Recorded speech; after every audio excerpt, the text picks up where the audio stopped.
Well, first, let's thank you for your time. I appreciate you being here.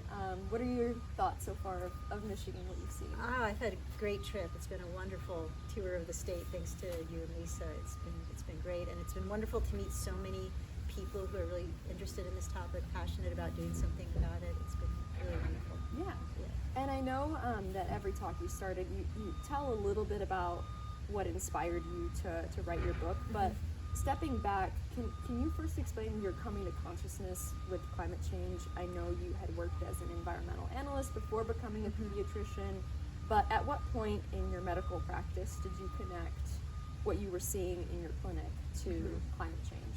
Yeah, so pretty much the story I tell at the beginning of chapter 1, or at the beginning of a lot of my talks, is the story of when that little girl came in during the first of these really catastrophic smoke crises that we had in Reno, which we didn't know at the time, but we know now was the first in a series of those that we would have in the area over the next decade.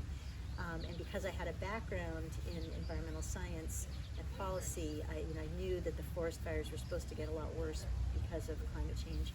And so when she came in during that event, it was kind of this, epiphany moment where I saw that the things I'd studied before were coming to bear in the bodies and lives of the patients, the little kids that I took care of.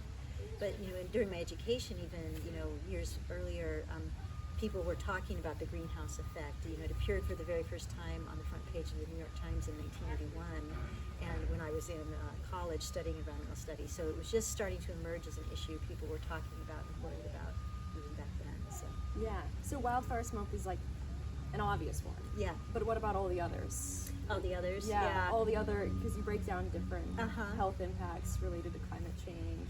Yeah. Was it all at once, or did you slowly realize it, or were you already aware of all those? So the full spectrum of Yeah. health effects, I think all of us have sort of, been recognizing and coming to grips with since about 2007, I would say, in pediatrics, because the American Academy of Pediatrics was actually the first medical society to issue a policy statement on climate change and the health impacts it was going to have on children.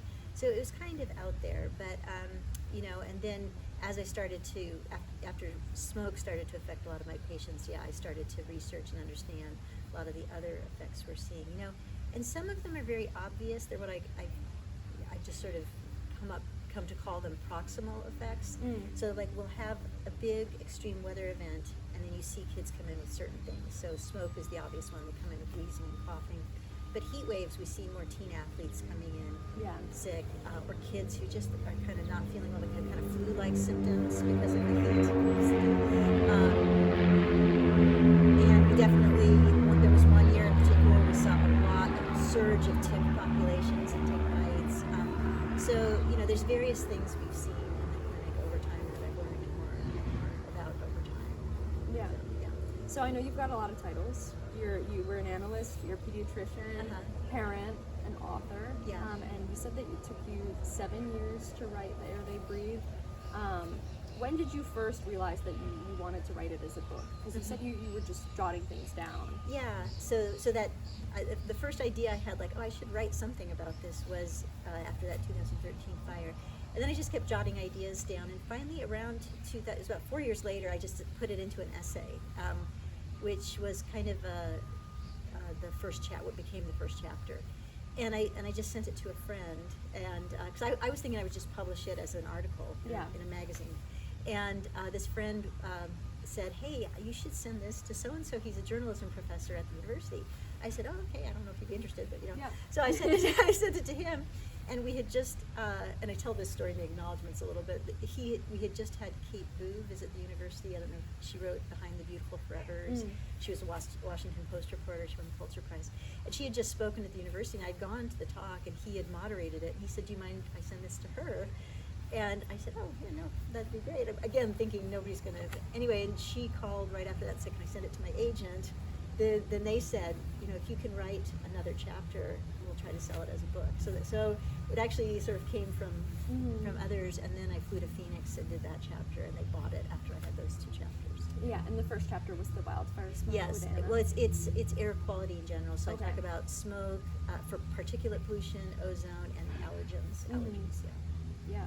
And did the rest come kind of naturally after that, or? It was all hard work. It was just, writing is really hard. When people talk about how different it is to write an essay versus a book, it's really true. Just that's, but then I went, after they bought the book, then I went to Houston, and because there was a lot happening in that time period in 2017, climate event-wise, extreme weather-wise. So I went down there, and then I went to Florida to interview teams that had worked on the Zika crisis in Miami, and it just, I had this concept that I wanted to profile kids and use them to explain the science, but also do a little bit of a profile of the cities that I was going to, also talk about their histories. Yeah. So for viewers who haven't read the book, it goes over some few overarching sections that encompass climate's health impacts, air pollution, particularly from wildfire smoke, extreme heat, extreme weather, including hurricanes, and then vector-borne diseases with Zika, West Nile virus, dengue fever, and Lyme disease. And then throughout, you also highlight the psychological toll on children. Yeah. So that includes, trauma and toxic stress from constant, undergoing unnatural disasters, and then the anxiety and dread that comes with just the uncertainty about the state of the world and the future. So to illustrate these impacts, you share stories from your patients and from the real world who've been impacted. How did you decide what stories to include, and were there any that were super obvious, and then were there some that didn't make the final cut? Yes. They were just stories that affected me, and I was fortunate when I went to these other cities that I found those stories. I found them through a variety of means, like just putting out feelers to climate groups, saying, do you know any people who might want to tell their story to me, and who had small children or teenagers. And so really I picked the stories that really affected me the most, or that I thought were the most compelling about what they've been through. Yes, there was a story that didn't make it into. I wanted to the Zika chapter, the chapter that looked at infectious diseases, especially vector-borne diseases. I had planned that to be about Miami and the outbreak that they had there of Zika, but for a variety of reasons, partly because the families who were using the Zika center there were undocumented. There was a lot of hesitation to either asking them to participate, or the ones I did reach, there was a lot of fear about participating. Yeah. So I ended up having, and then the pandemic hit, and that kind of threw everything off. So, but Miami and Florida have such a fascinating history with mosquito-borne illnesses. Like yellow fever, they had waves of it for years, and people thought that Florida couldn't even be populated because of the problems with mosquitoes there. But anyway, so I had wanted to do all that, so that that had to be redone completely. But then I found Claudia and her daughter in New Jersey, and she turned out to be the first congenital Zika case in the U.S. So that was an interesting story also. I was grateful to her. Did you share your chapters with the people that you talked to before publication? Was everyone informed, or were there some people who I noticed that you used names for certain children? Did everyone in the book know that they were going to be in the book? Yes, everyone knew, and the reason I use the same kids over and over in my talk is because those parents have given me permission to talk. I have a lot of more cases I could talk about, but I have their permission, because they agreed to be in the book. But I did change some names, and I left it up to the parents completely whether they wanted their child's actual name or a pseudonym. So. And obviously you back each story up with data, and a lot of research clearly went into the book. Was there anything you learned that surprised you as you were putting together the book? Oh, that's a good question. I think the neurodevelopmental stuff, I had not realized how strong an association there was between air pollution and neurodevelopmental problems in children. And of course that evidence was growing as I was writing the book, and has continued to grow since then.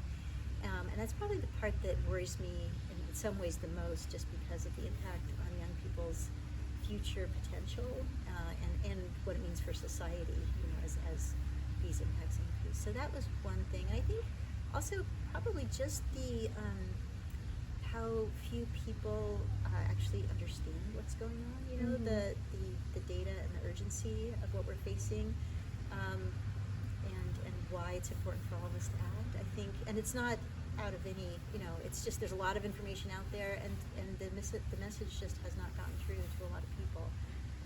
Why we feel so much urgency to do something right now. Yeah.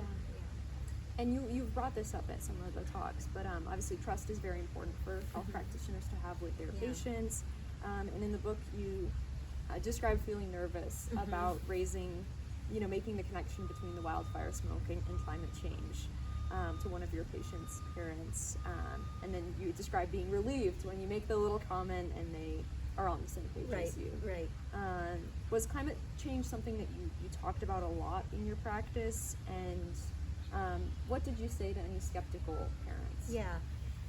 So I don't know any pediatrician who works on this issue, or any physician who doesn't understand this tension that there is, because so many other risk factors that people face, we talk about them every day. Like, you don't want to expose openly. You don't want to expose your child to smoke, use a car seat, brush their teeth, all these things.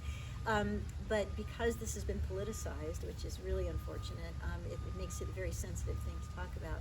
So usually how I navigated it was, as I was saying yesterday at the talk, is kind of just looking for natural openings. If there's a big heat wave or smoke crisis in our town, everybody's talking about it, and I'll just say, well, what do you think about this? What's going on? And if there's some opening where I can ask questions of them or what they understand about it, but also offer a little bit of information, I do that. My main goal in the clinic is to protect their kids, help the parents with adapting to what's happening. So, giving them ideas for, air filters in their homes and, air quality monitors, the freestanding air purifiers we all carry now in my town. Anyway, so giving them things they can do to protect their children, and then if they're open to it, leading into other things they could do to keep global warming from getting worse. And as I mentioned yesterday too, I have brochures on the back of the exam room door where they could, while they're waiting for me, they can see those sitting there, and if they're interested, they can pick them up and ask me a question. But I think it is important, you have to maintain the relationship to be able to provide care, to maintain the trust they have in you. And so you have to not, I think, take on the role of somebody who's really got an agenda that you're pushing with them, but just looking for those natural openings where they are. And one natural opening also is in the spring and summer, because the risks are rising, and I can just say naturally to them, hey, it's going to be hotter this summer than you're used to, so here's some things you need to watch out for, be sure, and then there's going to be more mosquitoes, there's going to be more smoke, do these things. And sometimes that leads into a conversation about climate change, sometimes it doesn't, but at least I get some of that out there. Yeah, and obviously Michigan clinicians, our main audience are clinicians who are concerned about climate change but might feel some hesitancy about becoming an advocate around it. Right. I guess, do you have any advice specifically for clinicians about how they could engage with it, even if they're maybe nervous about the words? Yeah, well, do you mean in the clinic or in the community? There's tons of things clinicians can do, because, we can bring that expertise to public meetings, to legislative, conferences, to talk about policies we think should be enacted. We can certainly have information in our clinics for patients about how they could decarbonize their homes, any public funding that's available to do that, signing up for utility programs, green energy program. You can have all that information in the clinic, and people can take it or not, and I don't even have to say anything in that case. But I would advise every clinician to get informed about the risks that are rising and be prepared to answer those questions for their we have company for their patients. That would be my main advice. And you mentioned, addressing some of the seasonal variations, the trends, with wildfire smoke, it's getting hotter. Not necessarily saying, climate change is causing this, but this is what to expect. Right. And I think just being matter of fact, like temperatures are rising, it's going to be hotter. And so here's what we need to watch out for. And just, so you don't even have to use the phrase climate change, you can just talk about the reality of what's happening. I know too, talking to colleagues is important, because I know some clinicians feel that they're going to be labeled as like the tree hugger. Right. How would you recommend navigating that, where it's like, you don't have to have a bleeding heart to care about this, with engaging with your coworkers? I didn't have too much trouble with colleagues. And it may be pediatrics, maybe just different, I don't know. But most of my colleagues were pretty accepting of this as just because they understand the laws of physics, Yeah. and that, the more CO2 you add to the atmosphere. Although I have run into a few who were skeptical. Oh, sorry, I should turn it off. I haven't had too much trouble with colleagues. Some, but Yeah. But I'm trying to think if there's anything else I can say about that. I think it might be just my personality too, but I don't, and I think it's just because of our polarization. I just don't think hitting people hard with facts is what works. I think being curious about their position and why they feel the way they do, and then sort of gently rebutting, like, did they know this, did they know this, rather than kind of lecturing people coming down. I just don't think that works very well to persuade people who are skeptical, and asking them what they've observed and why Yeah. they think that's happening, and just sort of planting seeds of thought and conversation, which is frustrating if you know and you have strong feelings about it, but I don't think lecturing people or hitting them over the head really works very hard in most Yeah. cases. Just human nature. Yeah, it's kind of unfortunate that that's a tightrope that people have to Yes, walk. yeah, When totally. it's really unnecessary. Yeah, totally. Like, we don't do that, like I said, for car seats or, lots of things kids are exposed to. We don't hesitate at all, but no, the psychology of this moment is a little bit different. Yeah, and you make the point that this is a psychological issue in terms of, we have solutions, Yes. but the obstacles to implementing the solutions Yeah. are social, cultural, and psychological. Political, and yeah. No, and multiple studies have shown that the decarbonization we need to do is technologically possible. Yeah. This is totally a problem of politics and psychology. Yeah. I often ask myself, what would be better? If it were technological or, Oh, yeah. what's easier to overcome? True. But we've sort of overcome one, so I guess that was the answer. Yeah, I suppose, yeah. Yeah. So something that I did appreciate about your book is, and I know you wrote this as many of these events were happening actively, but it is also a kind of a retrospective look at, things like the Tubbs Fire, Hurricane Harvey, and the Zika outbreaks.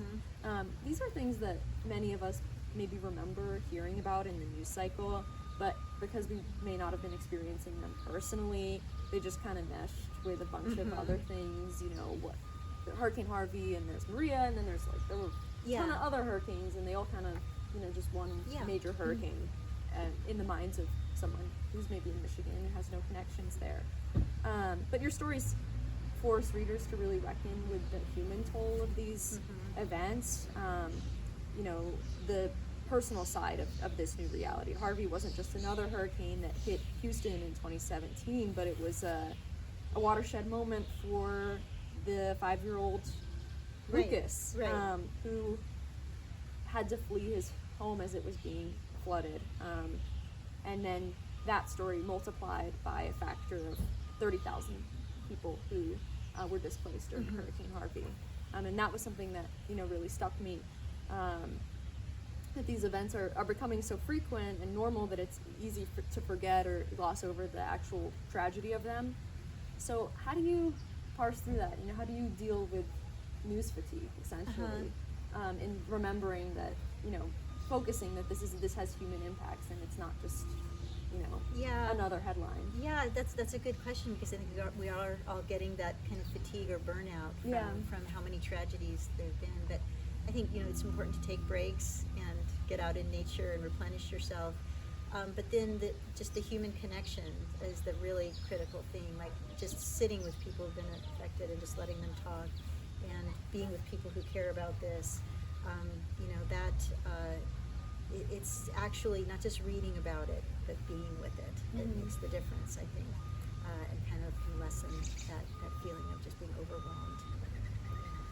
And also just finding something you can do that makes you feel like you're making a difference. Like I was saying yesterday, just even if it's just one small thing, just every time we take some action, I think it lifts us a little bit out of that fatigue and despair feeling.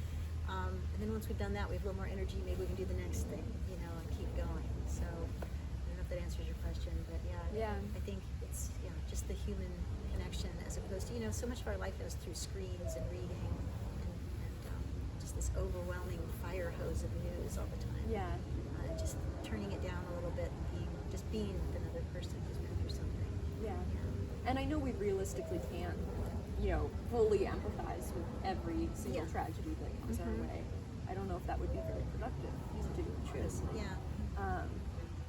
But their point also was made at one of the events that everyone has that kind of story. Mm-hmm. And it's interesting because I'm talking about forgetting, Harvey, forgetting the Zika outbreaks. I've been thinking a lot about, how short our collective memory is, and how that is, in some ways, I think one of the bigger obstacles, as you see with like the vaccines, is we have a political climate that enables this, but people have been turning anti-vax in part because they don't remember. Right. The vaccines are a victim of their own success. Yeah. Right. Yeah.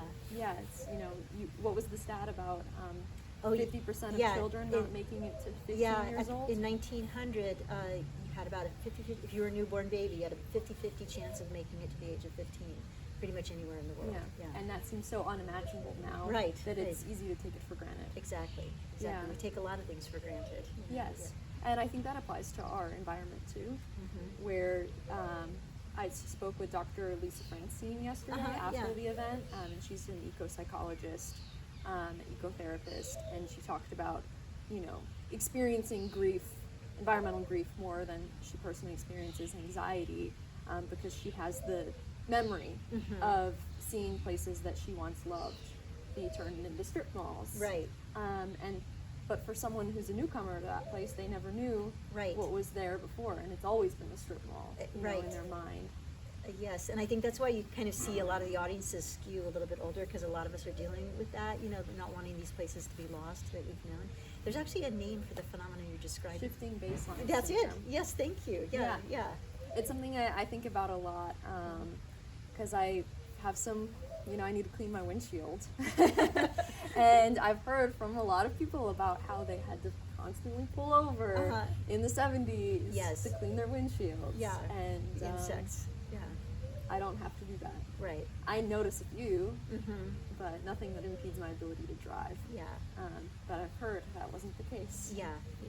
So I guess we in line of this, we talked about how unprecedented has become kind of a cliche, an overused word. It's lost its meaning because it's been used so much, I feel. Any ideas on a new term that better describes everything that's happening? Wow. No, I don't think I do. I'm going to have to think about that. I couldn't come up with one either. Yeah. We're entering a new world, and how to. We don't want it to be entirely new, so entirely unprecedented. But I don't know. But that becomes part of the shifting baseline syndrome. Yes. Yeah. Where now it's going to be precedented. Right. Exactly. So it's Yeah, no, I know. And one thing you mentioned that made me think of, how long the book took to write. One of the advantages of that was that it actually was able to span like this changing world over the course of one child's life. Because I bookended the book with Anna's life, basically. And she came in at the beginning of the book, and then she comes in at the end, like 8 years later. And that decade and how much things had changed, I think that kind of time marker was useful in a way to just sort of look into the future of thinking about what's going to happen.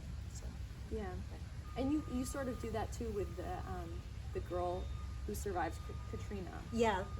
And then later she experiences Harvey, right? Right. Yes. Yeah. That, and the point there was that we know that kids who've experienced an earlier trauma are much more likely to get lingering trauma symptoms from the subsequent trauma.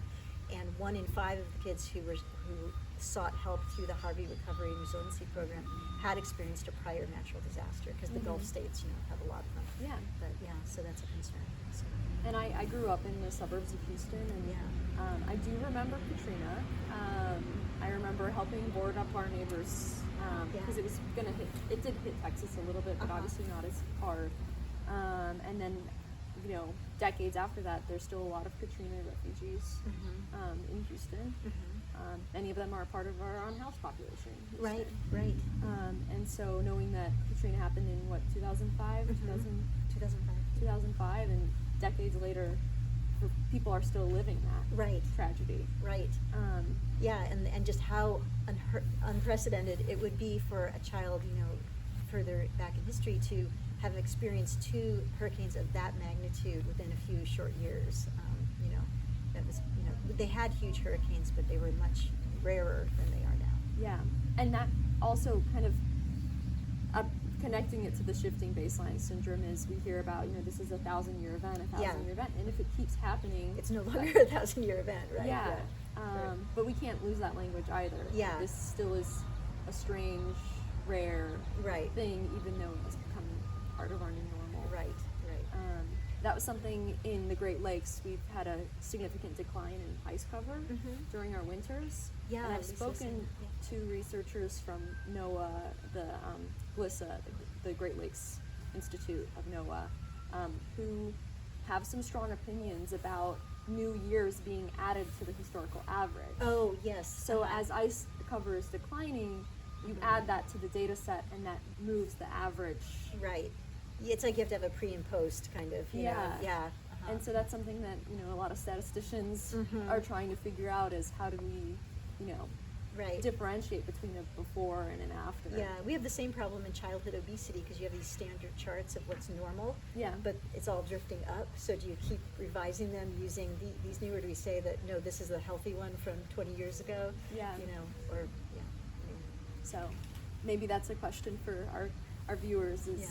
how do we, what do we do with unprecedented? Yeah. Is there a better term, a more accurate term? Right. So I guess, moving, well, one thing I did want to note was since reading your book, I've been looking at babies and children differently.